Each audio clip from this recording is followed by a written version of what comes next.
चलिए भाई, अब नेक्स्ट क्वेश्चन देखिए, ठीक है। देखिए क्वेश्चन क्या कह रहा है भाई, क्या कह रहा है, किसी प्रथम कोटि की अभिक्रिया के लिए सिद्ध कीजिए कि अभिक्रिया के 99% पूर्ण होने के लिए लगा समय। इसको लिखेंगे कैसे, समय यानी टी, कितने के लिए 99.9 लगा समय। अर्ध आयु, अर्ध आयु यानी टी का कितना होता है 10। ये आपको क्या करना है, ठीक है। तो क्वेश्चन इसमें पिछला वाला क्वेश्चन क्या था, 90% पूर्ण होने में 10 मिनट किसका 99 तो कह रहा है 99% पूर्ण होने में लगा समय 90% पूर्ण होने में लगे समय का 2 गुना था। एकदम वैसा ही क्वेश्चन है, बस यहाँ दशमलव देख करके डरना नहीं है, सही है। 2 केस है। अच्छा, अर्ध आयु को क्या हम ऐसा बोल सकते हैं 50%, सही है ना। तो केस नंबर 1 आपका क्या है ये बताओ पहले। इसमें है 99.9% पूर्ण हो रहा है अभिक्रिया, पूर्ण हो रहा है, तो इसके समय को मैंने लिख दिया t 99.9%। अब ध्यान से समझिए, अगर इतना पूर्ण हो गया, इसका स्टार्टिंग में कितना रहा होगा 100%, स्टार्टिंग कितना रहा होगा 100%, और इतना कंप्लीट हो गया, बताओ 99.9% कंप्लीट हो गया, तो बचा कितना, तो आपको 100 में से घटा देना, जो कि आएगा 0.1%, ठीक है। ये 80 हो गया केस नंबर 1 का। ऐसे ही केस नंबर 2 में अर्ध आयु है ना, तो अर्ध आयु को हम क्या लिख सकते हैं 50%, तो ऐसे समय को हम सीधे लिख देते हैं टी हाफ, लेकिन परसेंटेज वाला कैसे दिखाएंगे, तो A0 रहा होगा 100%, अर्ध आयु का मतलब आधा यानी 50%, तो बचेगा कितना, बचेगा भी 50%। और प्रथम कोटि का आकलित वेग समीकरण 2 बार लगेगा क्योंकि केस 2 ठो है। तो फर्स्ट में समाकलित वेग समीकरण क्या लगेगा बताओ, t बराबर 2.303 बाई के लॉग बेस 10 A0 बाई 80, यही ना होगा। अब देखिए यहां पर हो जाएगा t कितना लिखेंगे, t 99.9% इक्वल टू हो जाएगा 2.303 बाई के लॉग बेस 10। A0 कितना है 100% अपन 80 कितना है 0.1%, सही है भाई। ये हो गया समीकरण नंबर 1। ऐसे ही दूसरा भी केस भी प्रथम कोटि की अभिक्रिया के लिए है, तो इसी तरह से मान लेंगे, डायरेक्ट रख रहे हैं। टी को हम लिखेंगे टी हाफ, टी को क्या लिखेंगे टी हाफ इक्वल टू जाएगा 2.303 बाई के लॉग बेस 10, तो लॉग बेस 10 को हम लॉग भी लिख सकते हैं या लॉग बेस 10 लिख देते हैं। A0 स्टार्टिंग वैल्यू कितनी है 100%, स्टार्टिंग वैल्यू हो गई 100%, और बचा कितना है भाई 50% यानी 50%, तो यहां पर ऐसे रख देते हैं। ये हो गया समीकरण नंबर 2। भाग दे देंगे तो ये वैल्यू और ये वैल्यू क्या हो जाएगी, कट जाएगी, तो हम लिख देते हैं समीकरण 1 डिवाइडेड बाई 2 से, सही है। भाग देंगे तो यहां होगा t 99.9% अपन t हाफ इक्वल टू, देखो ये वैल्यू और ये वैल्यू क्या हो जाएगी, कट जाएगी, और ये वैल्यू ऊपर होगी। और ध्यान सुनो, 100 में परसेंट से परसेंट कट जाएगा, 100 में जब 0.1 से भाग देंगे तो दशमलव खत्म करने के लिए ऊपर नीचे 10 से गुणा, नीचे 10 1 का 10 यानी 1 हो जाएगा, और ऊपर कितना हो जाएगा 1000, तो ऊपर बचेगा log 1000 अपन नीचे का 50 गुना 100 यानी log 2 बचेगा, ये ना भाई। अब देखिए इसके आगे क्या कर सकते हैं, 10 गुना t 99.9% अपॉन t हाफ, ये हो जाएगा 1000 को हम क्या लिख सकते हैं, कहीं गड़बड़ हो गया क्या, मतलब 10 से 1 इसमें गुणा करेंगे तो 10 1 का 10 होगा, एक अंक पे दशमलव लगे कितना हो जाएगा 1 से भाग देंगे 1000 हो जाएगा, ये हो जाएगा log 10 पावर 3 बाई log 2, सही है। तो ये लगभग में देखिए इसके आगे सॉल्व कर रहे हैं t 99.9% अपॉन t हाफ, ऊपर क्या बचेगा 3 आ जाएगा सामने, तो ये हो जाएगा 3 log 10, तो log 10 की वैल्यू 1 और इसकी वैल्यू हो जाएगी 0.3010। अब ध्यान से समझो फिर ये 0.3010 है ना, 30 के बाद 3 अंक के बाद 1 है, वो भी कोई बड़ी संख्या नहीं है। तो हम ऐसा मान सकते हैं कि जो 0.3010 है, क्या ये लगभग बराबर नहीं है 0.300 के? भाई आपका दशमलव के तीसरे अंक पे वो भी छोटा सा चेंजिंग है 1 का, तो उसको हम ऐसा लिख सकते हैं। तो इसीलिए अगर हम इसमें भाग देंगे तो t 99.9% बाई t हाफ, तो ये देखो 3 1 का 3 हो जाएगा, तो इसको हम केवल इतना मान ले रहे हैं 0.3, क्योंकि कोई बहुत बड़ी वैल्यू नहीं है कि उसको लेने का कोई मतलब होगा।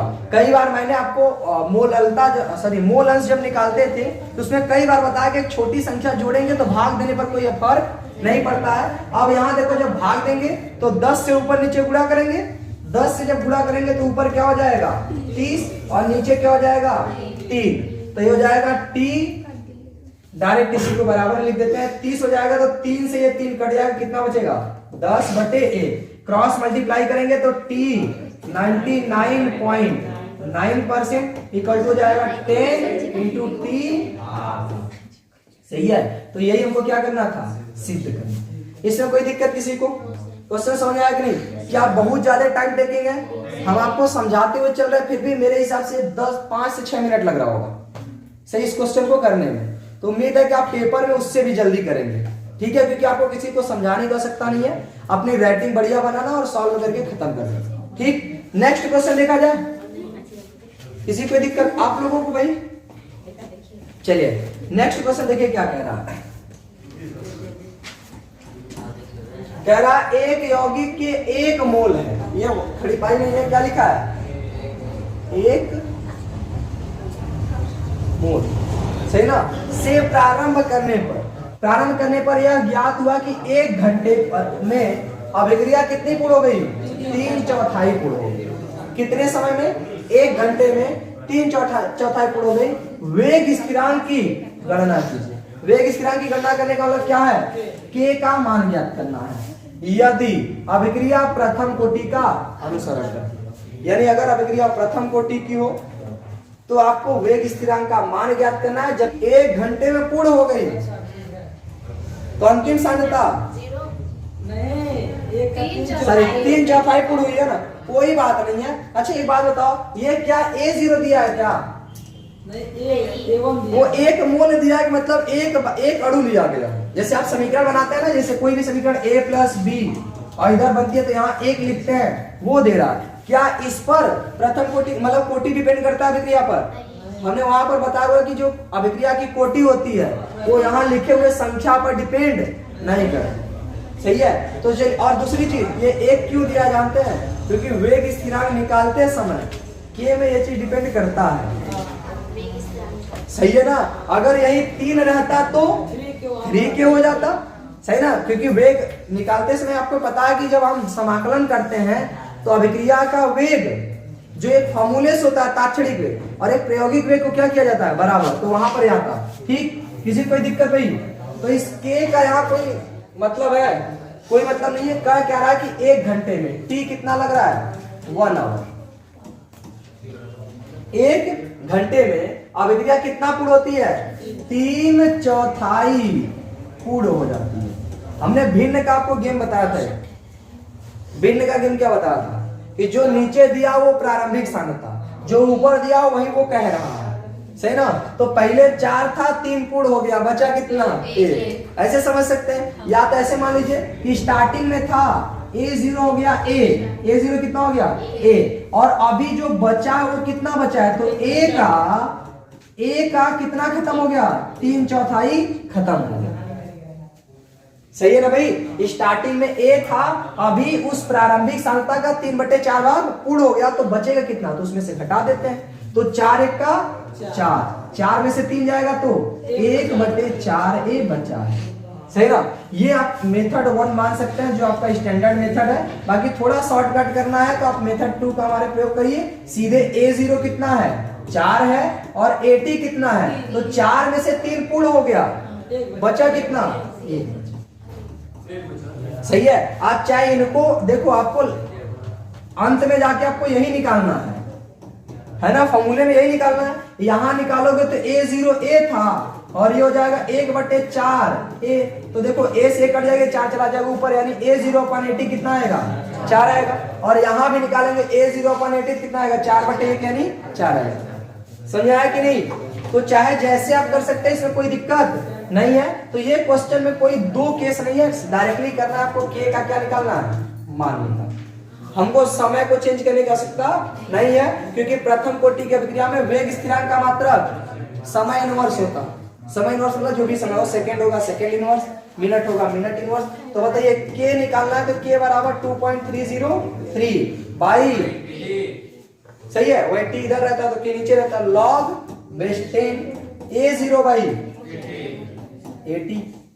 तो आप ऐसे भी कर सकते हैं, ऐसे भी कर सकते हैं, ठीक है। तो यहां हो जाएगा 2.303/1, सही ना। टी कितना है, 1 आवर। लॉग बेस 10 ए 0 बताओ, इससे करेंगे तो 4 बटे, और इससे करेंगे तो एक स्टेप थोड़ा लंबा हो जाएगा, एक बार काटना पड़ेगा। और दूसरी चीज है कि यहाँ पे कैलकुलेशन में स्टार्टिंग नहीं समझना, और यहाँ पर समझना थोड़ा कम है, डायरेक्ट हो जाए। इसको कर दें, इसी को लिख दें 4/1, सही है।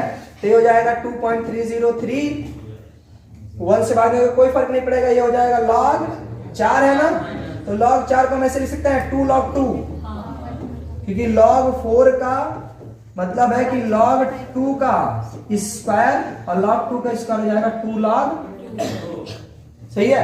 अब यहाँ पे बस आपको करना क्या है, इसका मल्टीप्लाई कर देंगे 36064 इंटू log 2 का वैल्यू 0.3010, शॉर्टकट में मल्टीप्लाई किया जाए।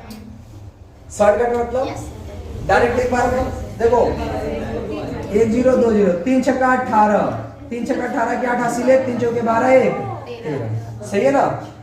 यहां तक कोई दिक्कत? हम ऐसे गुणा किए हैं, 300 से गुणा किया अभी, फिर 1 से गुणा कर रहे हैं, 1 से गुणा करेंगे तो यही आएगा 6064। तो 301 था इसलिए जोड़ देंगे, जोड़ेंगे तो आएगा 6 0 8 6 14 4 1 5 1 6, फिर आएगा 8, सही है, 3 1, कितने अंक पे दशमलव, 3 अंक पे, और यहाँ 3 अंक पे कितना हो गया 6, 1 2 3 4 5 6, ये तो कम हो गया 1.3864। वो जीरो का कोई लेना देना है क्या, दशमलव के बाद संख्या नहीं है तो जीरो का कोई लेना देना है नहीं, मल्टीप्लाई में कोई दिक्कत नहीं। ये इसका मात्रक क्या होगा, आवर्स वर्ष, यही है के का मान। अच्छा गुणा में किसी को कोई दिक्कत है, गुणा समझ में आप लोगों को, है? सभी को, बहुत बढ़िया। 301 से कैसे गुणा किया, पहले 300 से गुणा किया, 300 का मतलब 2 जीरो लगा दिए, 3 से गुणा कर दिए, फिर 1 से गुणा करने का मतलब वही सेम संख्या आ जाएगी, और दोनों को जोड़ दिया, हो गया 3 से 1 का गुणा, ठीक। तो आप कितने अंक पे दशमलव, तो इधर 3 अंक पे, 3 अंक पे इधर, ओवरऑल 6 अंक। तो ये आपका हो गया आंसर। कोई दिक्कत? ये छोटे छोटे आपके कैलकुलेशन के तरीके हैं, सही है, जहां से आप अपने कैलकुलेशन को और भी फास्ट बना सकते हैं। आगे बढ़े, चलिए। तो इतने क्वेश्चन थे पीछे। अब ध्यान सुनिए, एक क्वेश्चन मैंने कहा जो सारणी वाले क्वेश्चन है उसको बता देते हैं, जिसमें कहता है सिद्ध कीजिए कि अभिक्रिया कौन सी है, प्रथम कोटि की अभिक्रिया। सॉल्व किया जाए कि नहीं, कि अगला कोटि पढ़ लिया जाए, सीधे न्यूमेरिकल में किया जाए। चलिए, तो हेडिंग है अगला, प्रथम कोटि की अभिक्रिया के लक्षण नहीं बताया। ओके, हेडिंग क्या है तब, प्रथम कोटि की अभिक्रिया के, 1 मिनट भाई, एक क्वेश्चन हमारा और सुन लीजिए। प्रथम कोटि की अभिक्रिया में न्यूमेरिकल जरूरी नहीं कि सांद्रता से दे। एक क्वेश्चन अभी ऑब्जेक्टिव का बता रहे हैं, बहुत ही खतरनाक क्वेश्चन था, जानते हो क्या था? कह रहा है कि कोई रासायनिक अभिक्रिया का प्रायोगिक वेग समीकरण कुछ इस तरह से लिखा है, RKA पावर, ऐसे कह दे, या तो इस क्वेश्चन को दूसरा ये भी कह सकता है कि कोई एक अभिक्रिया द्वितीय कोटि की अभिक्रिया है यदि उसके अभिकारक का आयतन, यदि उसके अभिकारक का आयतन दोगुना कर दिया जाए तो अभिक्रिया के वेग पर क्या प्रभाव पड़ेगा। बहुत छोटा सा क्वेश्चन है लेकिन बहुत टिपिकल है, सही ना। हमने क्या कहा, कोई अभिक्रिया कैसी है, द्वितीय कोटि की। आप लोग को लग रहा है कि ये सीधे द्वितीय कोटि की अभिक्रिया का क्वेश्चन है, नहीं, ये प्रायोगिक वेग समीकरण का क्वेश्चन है, ठीक है, जो पीछे वेग व्यंजक बताएं।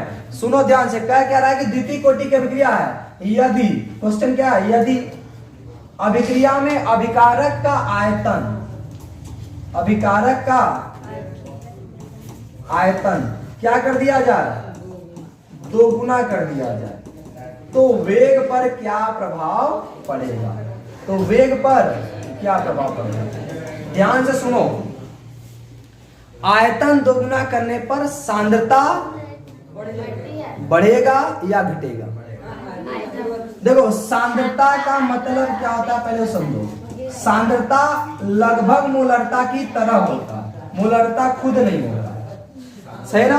और मोलरता बराबर होता है, अगर हम देखें मोलरता बराबर होता है N/V, तो कहीं ना कहीं ये व्युत्क्रमानुपाती है। इसका मतलब अगर हम आयतन को दोगुना करें तो सांद्रता सीधे आधा हो जाएगा, है ना। आयतन को 4 गुना करेंगे तो सांद्रता 1/4 हो जाएगा, ठीक। तो इसीलिए अगर हम कहें शून्य को द्वितीय कोटि के लिए तो देखो R बराबर होगा K⁴,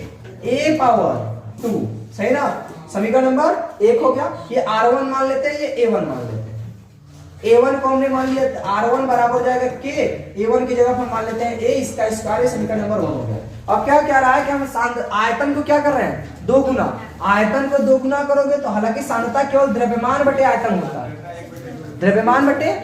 कई बार मैंने बताया है कि सांद्रता और घनत्व एक जैसी चीज है, सही ना, कि जिसका घनत्व ज्यादा उसकी सांद्रता ज्यादा। तो घनत्व बराबर होता है द्रव्यमान बटे आयतन, तो सांद्रता बराबर भी क्या होगा, द्रव्यमान बटे आयतन, ग्राम प्रति आयतन। तो यही इसमें भी तो ग्राम ही आता है, बस मोल आता है, ठीक है ना। तो ऐसे अगर हम ओवरऑल कहें तो इससे आपको लेना देना है नहीं, आयतन के व्युत्क्रमानुपाती है। तो इसीलिए अगर हमने आयतन को दोगुना किया तो सांद्रता आधा हो जाएगा, सही ना। जब सांद्रता आधा होगा तो सेकेंड वाले कंडीशन में जो वेग होगा वो जाएगा K, यहाँ A की जगह हो जाएगा A/2 का, सही ना। अब अगर इसको भाग देंगे तो R1/R2, K से K कट जाएगा, A², यहाँ A/2 का स्क्वायर में A²/4, सही ना। 4 जाएगा ऊपर, A² से A² कट जाएगा, R2 निकालना है तो R1/R2 बराबर हो जाएगा 4, तो R2 निकालना है तो आ जाएगा R1/4। यानी आयतन को अगर मैंने दोगुना किया तो 2 के स्क्वायर के बटा में जा रहा है। ये सांद्रता दोगुना करते तो द्वितीय कोटि के लिए 4 गुना हो जाते हैं, लेकिन इसे 4 गुना नहीं, 1/4 गुना। अब ध्यान सुनो, इस पे क्वेश्चन क्या बनेगा, ठीक। क्वेश्चन ये बनेगा कि अगर कोई अभिक्रिया, जैसे ये अभिक्रिया में आपको ये पता है ना कि K बराबर होता है 2.303/T, ऐसा होता है। अब हो जाएगा log बेस 10 A0/AT होता है ना। लेकिन यही क्वेश्चन अगर आयतन से रिलेटेड कह दे प्रथम कोटि के, ये तो सांद्रता से रिलेटेड है, इसलिए मैंने ऐसा लिखा। अगर आयतन से रिलेटेड कहेगा तो K बराबर 2.303/T log बेस 10, आयतन उल्टा होता है सांद्रता का, इसलिए जो भी आयतन को V से प्रदर्शित करेंगे तो स्टार्टिंग वैल्यू V0 और बाद में T समय पश्चात VT, तो ये पलट जाएगा, तो हो जाएगा VT/, कोई दिक्कत। ये किससे रिलेटेड है, अब ये देखो, ये सारी चीज उस पे है कि अभिक्रिया का वेग को प्रभावित करने वाले कारक, सही ना। आयतन बढ़ाने पर अभिक्रिया का वेग सदैव घटता है, सही है, क्योंकि सांद्रता बढ़ेगी, आयतन बढ़ाएंगे तो सांद्रता घटेगी, सांद्रता घटेगी तो वेग भी घटेगा, क्योंकि वेग is directly proportional to concentration, सही है ना। तो आगे अगर समझे, ये तो हमने नॉर्मल बता। एक होगा दाब के लिए, किसके लिए, दाब के लिए। दाब को भी मानेंगे P। अगर स्टार्टिंग में अगर T 0 हो तो दाब को क्या मानेंगे, P0, T समय पश्चात तो दाब को मानेंगे PT। देखो सब प्रथम कोटि के, अभी मैंने सांद्रता से बताया था, अब इससे रिलेटेड आपको आयतन पे क्वेश्चन आ सकता है, दाब पे आ सकता है। तो आयतन के लिए VT ऊपर रहेगा, V0 नीचे रहेगा। अब ध्यान सुनो, दाब बढ़ाएंगे तो सांद्रता बढ़ेगी। किसी भी वस्तु में अगर थोड़ा सा वस्तु रखा गया उसमें प्रेशर बढ़ाओगे तो कण पास में आएंगे, सांद्रता बढ़ेगी, और सांद्रता बढ़ेगी तो वेग बढ़ेगा, और सांद्रता के डायरेक्टली प्रोपोर्शनल वेग होता है, जिसका मतलब जैसे सांद्रता में वैसे दाब में होगा। तो यहाँ K बराबर हो जाएगा 2.303/T log बेस 10, यहाँ हो जाएगा P0/PT। बता किसी कोई दिक्कत, ये बहुत ही इंपॉर्टेंट टॉपिक है, क्योंकि आप लोगों को क्वेश्चन में अगर दाब से रिलेटेड दे दिया ना तो आप लोग का दिमाग खराब हो जाएगा कि हम लोग तो सांद्रता से पढ़े, सही है। तो ये दाब के लिए हो गया, ये आयतन के लिए हो गया, और ये सांद्रता के लिए। तो ये हो गया आपका प्रथम कोटि के लिए तीन तरह के क्वेश्चन ऐसे बनाया जा सकता। ठीक, तो अब हम लोग इसके लक्षण को समझ लेते हैं। ये तो कुछ मेन विशेषता वाली बातें हो गई, जैसे कि कोई पूछा ना सर विशेषताएं नहीं बताया, ये इंपॉर्टेंट फैक्ट हो गया। लक्षण का मतलब आप प्रथम कोटि की अभिक्रिया को कैसे कैसे पहचान सकते हैं। तो फर्स्ट चीज यह है कि प्रथम कोटि की अभिक्रिया का वेग नियत नहीं रहता। स्टार्टिंग में तेजी से बढ़ता है, मतलब स्टार्टिंग में वेग ज्यादा होता है और बाद में वेग कम होने लगता है, सही ना। तो इसका मतलब इसका वेग नियत, वेग स्थिर नहीं रहता। फर्स्ट ये बात। सेकेंड, इसका प्रायोगिक वेग समीकरण में R is directly proportional to A होगा, यानी सांद्रता जितना ज्यादा वेग उतना ज्यादा। स्टार्टिंग में सांद्रता ज्यादा तो वेग भी ज्यादा, लास्ट में जाते जाते सांद्रता कम तो वेग भी कम। ये हो गया। तीसरा, इसका समाकलित वेग समीकरण में आता है K बराबर 2.303/T log base 10।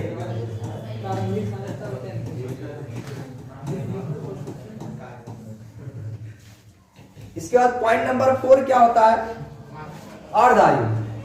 तो अर्धायु क्या होता है भाई, 0.693/K। इसका मतलब ये सांद्रता पर निर्भर नहीं करता। आप सांद्रता को बीच में बढ़ा दीजिए, अर्धायु से कोई फर्क नहीं पड़ेगा। ठीक है, क्योंकि अभिक्रिया कुछ ऐसी होती ही है, अनेरे से एकदम एक निश्चित वेग से नहीं होगी कि प्रारंभ में आपने देख लिया कि 10 मिनट में 15 मोल प्रति लीटर परिवर्तित हो रही है, तो ये जरूरी नहीं कि अगले 20 मिनट बाद आओगे फिर कहोगे 10 मिनट वेट करो 15 मोल प्रति लीटर खत्म होगी, तो ऐसा नहीं है, क्योंकि वेग इसका नियत नहीं। पांचवा पॉइंट ये है, इसका वेग स्थिरांक का मात्रक जो होता है वो समय इनवर्स होता है।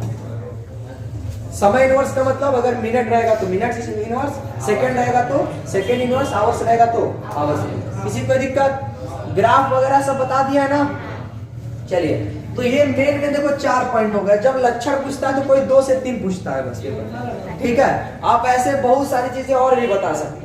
और बताने का मतलब आयतन के व्युत्क्रमानुपाती होता है, मतलब आयतन बढ़ाएंगे तब अभिक्रिया का वेग घटेगा, ये तो सबके लिए। ठीक, लेकिन जितना आयतन बढ़ाएंगे उसके व्युत्क्रमानुपाती होगा, लेकिन ये द्वितीय कोटि का रहता तो आयतन के वर्ग के व्युत्क्रमानुपाती होता। सही है ना, जैसे सांद्रता में वर्ग के समानुपाती, ऐसे आयतन के वर्ग के व्युत्क्रमानुपाती। जैसे अगर हम आयतन को कहते हैं दोगुना हो जाएगा, प्रथम कोटि की अभिक्रिया के लिए आयतन को क्या कर दिया गया, दोगुना, तब अभिक्रिया की वेग आधा, प्रथम कोटि है ना, आधा हो जाएगा। आयतन को अगर मैं 4 गुना कर दिया तब अभिक्रिया का वेग, लेकिन सांद्रता को दोगुना किया तो प्रथम कोटि के लिए अभिक्रिया का वेग भी दोगुना हो जाएगा। अगर ये कहते हैं शून्य कोटि है तो वो तो डिपेंड ही नहीं करता सांद्रता पे, सही ना, लेकिन आयतन पे तो डिपेंड करेगा। अच्छा, एक बात और भी है, सांद्रता पे डिपेंड नहीं करता तो शून्य कोटि की अभिक्रिया के लिए आयतन से भी फर्क नहीं पड़ेगा। सही है, आयतन से बढ़ाओ घटाओ, वो सांद्रता पे डिपेंड नहीं करता तो आयतन पे भी डिपेंड नहीं करेगा। यह शून्य कोटि के लिए वर्जित है। सही ना, वर्जित मतलब अमान्य। ठीक, आगे बढ़े भाई। तो ये हो गया प्रथम कोटि की अभिक्रिया के लक्षण। अगला हेडिंग क्या है बताओ। आपके सिलेबस में और पेपर में या तो शून्य कोटि से न्यूमेरिकल या तो डेरिवेशन हो सकता है, लेकिन इसके चांसेस 25%। लेकिन प्रथम कोटि से न्यूमेरिकल या फिर डेरिवेशन हो सकते हैं, इसके चांसेस 75%। 75%। सही है, इसीलिए प्रथम कोटि की अभिक्रिया ज्यादा इंपॉर्टेंट है। ठीक, अब हेडिंग, अच्छा द्वितीय कोटि की अभिक्रिया आपके सिलेबस में नहीं है, लेकिन हम द्वितीय कोटि की अभिक्रिया इसलिए बताने जा रहे हैं ताकि हम आपको n कोटि की अभिक्रिया बता सकें। सही ना, तो सेकंड नेक्स्ट हेडिंग क्या है, द्वितीय कोटि की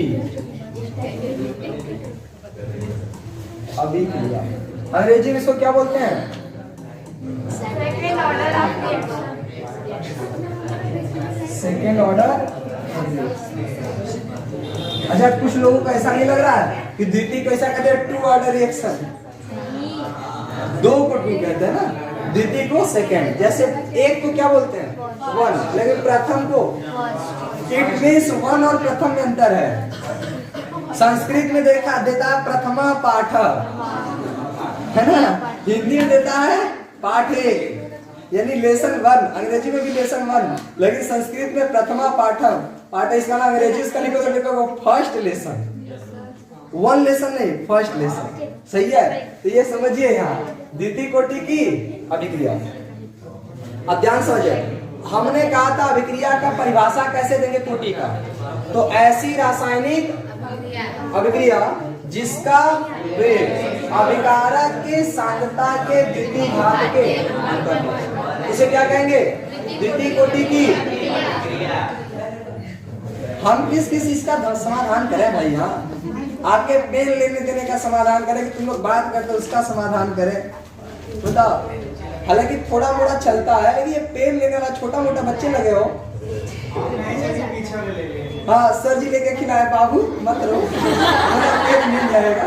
सही है ना यार, बड़े हो गए समझो। 12 पास होने के बाद आप कभी ना ये मत सोचना कि अब तक ना आप अगर गलती कर दोगे ना तो घर में अगर झगड़ा हो जाएगा तो घर वाले यही कहेंगे वो तो बच्चे थे। सही है ना, लेकिन जैसे आप 12 क्लास हो जाओगे ना, झगड़ा करोगे तो पहले आपको कूटा जाएगा। सही ना, बच्चे बच्चे कुछ नहीं देखेंगे। सही है, अभी समझदार बनो धीरे धीरे। एक बात होता है, एक कहावत है, समय के साथ जहाँ समय होता है वहाँ समझदारी नहीं होती, और जहाँ समझदारी होती है वहाँ समय नहीं होता। ये हमें भी एहसास है, ठीक है। लेकिन समय और समझदारी दोनों साथ में हो जाए ना, आपका अगर दोनों अपने साथ में आ जाए तो आप निश्चित ही कामयाब हो जाएंगे। क्योंकि आपकी जब एज होती है समझदारी की तो उसमें आपके पास समय नहीं होता, और जब तक समझदारी की एज नहीं है तब तक आपके पास समय बहुत है। आपको लगता है क्या ही हो जाएगा, हम 2-3 घंटे बात ही कर लेते हैं, क्या हो जाएगा। आप बात करो दिन भर, लेकिन क्लास में नहीं। क्लास में 1 घंटा आपके लिए बहुत ज्यादा जरूरी है, ठीक। इसी रासायनिक अभिक्रिया में प्रयोगी वेग समीकरण के अभिकारक की सांद्रता के घात 2 द्वितीय कोटि की अभिक्रिया। बहुत बढ़िया, घर पे पढ़ते उठते हो, इतने से दिमाग में इतने सोचा करो तो तैयार रहेगा। ये घर की चीज ज्यादा सोचती है, ठीक है। ध्यान समझो, अरे तुम लोग ये बोलना जरूरी है कि प्रायोगिक वेग समीकरण में इकट्ठे याद किए हो। डायरेक्ट देखो ना, समानुपाते में ऐसी रासायनिक अभिक्रिया जिसका वेग अभिकारक की सांद्रता के द्वितीय घात के अनुपाती होते हैं उसे द्वितीय कोटि की अभिक्रिया। ऐसी अभिक्रिया जिसका वेग अभिकारक की सांद्रता के प्रथम घात के अनुपाती होती है प्रथम कोटि की अभिक्रिया। ऐसा वेग जिसका घात कितना हो जाए, यानी सांद्रता पर 0 हो जाए, यानी निर्भर नहीं करता, उसे क्या कहते हैं, शून्य। निर्भर ना करने का मतलब वेग सब जगह सेम रहेगा, ठीक है। आप दोनों में से इन्होंने जो बोला वो भी एकदम परफेक्ट है, और जो अभी हम बता रहे हैं अनुपाती वाला ये भी परफेक्ट है। ये थोड़ा छोटा हो जाएगा, उतना बड़ा नहीं बोलना पड़ेगा, ठीक है। तो भाई देखो, प्रोपोर्शनल हटेगा तो क्या लगेगा, कांस्टेंट a पावर 0। ये हो गया इसका प्रायोगिक वेग समीकरण। कोई दिक्कत, प्रायोगिक वेग समीकरण ये हो जाएगा। अब ध्यान समझिए, इसमें तो हमें बहुत ज्यादा डिटेल में कुछ नहीं करना है, एकदम हम स्पीड में इसके समाकलित वेग समीकरण की क्या निकालते हैं, मतलब स्पीड में समाकलित वेग समीकरण इसका निकालने जा रहे हैं। सही ना, बस आप ध्यान देते रहिएगा, घड़ी मिला लो, 2 मिनट के अंदर करके खाली हो जाएंगे। सही ना, माना कोई एक रासायनिक अभिक्रिया जो क्या बन रही है, कौन सी अभिक्रिया है, द्वितीय कोटि की, तो R बराबर हो जाएगा K a पावर 2, ये वेग हो गया। सही ना, अगर इसका हम तात्क्षणिक वेग निकालें तो dA upon dt, dA upon dt ये हो जाएगा R, ये हो गया तात्क्षणिक वेग। तो लोग 1 मिनट तो मेरा ऐसे ले लोगे। दोनों में वेग क्या है, सेम, तो जब वेग सेम है तो हो जाएगा dA upon dt equal to K a का पावर 2, तो यहाँ हो जाएगा minus dA upon a power 2 बराबर K इंटू dt। सही ना, समाकलन करेंगे इसका, समाकलन कैसे करेंगे, जब t बराबर 0 तो a बराबर a0, जब t बराबर t होगा तो a बराबर at हो जाएगा। इसको समाकलन करेंगे, इधर a से करेंगे तो देखो minus dA upon a square है, यहाँ हो जाएगा माइनस a0 से at, यहाँ जाएगा k इंटू डी टी, यहाँ जाएगा 0 से t। अब ध्यान समझो, इसका समाकलन कैसे होगा, इसको ऐसे बनाएंगे a पावर -2 dt। कोई दिक्कत, ऊपर जाएगा तो -2 बनेगा, और यहाँ जाएगा a0 at, सही है, dA, और यहाँ जाएगा k इंटू डी टी 0 से t। इसका समाकलन देखो, समाकलन of x power n dx क्या होता है, x power n plus 1 by n plus 1, ये क्या होता है, तो यहाँ पर हो जाएगा minus of a power -2 + 1 by -2 + 1 limit हो जाएगा a0 और at। थोड़ा घड़ी पे देखने से अच्छा इधर देख लो, इधर हो जाएगा k t और एक बार रहेगा t और 0। देखो यहाँ देखो -1 हो जाएगा, -1 को बाहर करेंगे माइनस खत्म, सीधे सीधे आया a पावर -1, यहाँ हो जाएगा a0 ऊपर आ जाएगा at equal to k into t, सही ना kt। आगे देखिए यहाँ हो जाएगा at power -1 minus a0 power -1 करो इंटू क्या हो जाएगा kt। तो देखिए ये हो जाएगा 1 by at minus 1 by a0 बराबर k। तो k बराबर हो जाएगा 1 by t into 1 by at minus 1 by a0। तो ये इसका है समाकलित वेग। आपको समझाते हुए भी चल रहे थे। अरे कितने लोग ऐसे जिनको समझ में नहीं आया एकदम सिंपल नहीं था ये, थोड़ा सा समाकलन था, समाकलन का मैंने फॉर्मूला बता दिया। अब पावर तो हो गया -2 तो हो जाएगा -2 + 1 बटे -2 + 1, सही है शांत रहो। अब पहली बात तो घोर बेइज्जती होनी चाहिए भाई, बायोलॉजी वाले ना समझ में आते, एक बार हमें समझ में आता है कि नहीं समझ में आया, सही ना। खुद मैथ वालों को नहीं समझ आया कि हमने कैसे किया, हम लोग को तो आ गया आ गया। अब ध्यान सुनो, ये हो गया समाकलित वेग समीकरण। अब हम निकालेंगे अर्ध आयु, क्या निकालेंगे? बात नहीं भाई, अर्ध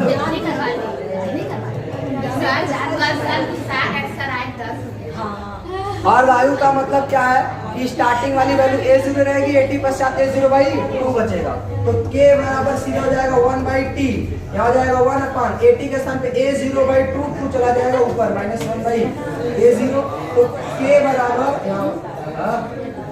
ये हो जाएगा t हाफ t, तो इसको इधर लेंगे t हाफ बराबर हो जाएगा 1 बाई k इंटू यहाँ हो जाएगा 1 बाई a0।